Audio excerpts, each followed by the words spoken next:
फडणवीस आडनावाचा माणूस आपल्याला कधी आरक्षण देणार का हे पहिलं तुम्ही सगळेजण विचारा। त्याच्या आडनावामध्ये खोट आहे, त्याच्यामुळे आपल्याला पुढे पाऊल टाकण्याचा विषयच नाही।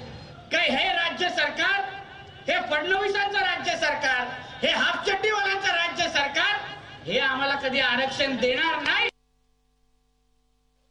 माझी मर्जी, बोलायचं तेव्हा बोलीन, नाही बोलायचं तेव्हा नाही बोलीन। तू माझ्या देशामध्ये येऊन मला सांगणार का की भारत माता की जय बोल? ते सोड, भारत माता की जय सोड तू बाजूला। तुला या महाराष्ट्रामध्ये राहायचं असेल, या बीजेपीच्या किंवा आरएसएसच्या कुठल्याही कार्यकर्त्याला या महाराष्ट्रामध्ये राहायचं असेल तर आजपासून आमची एक सक्ती आहे। तुम्हाला या महाराष्ट्रामध्ये राहायचं असेल तर अखंड महाराष्ट्राचा विजय असो ही घोषणा तुम्हाला द्यायलाच लागेल।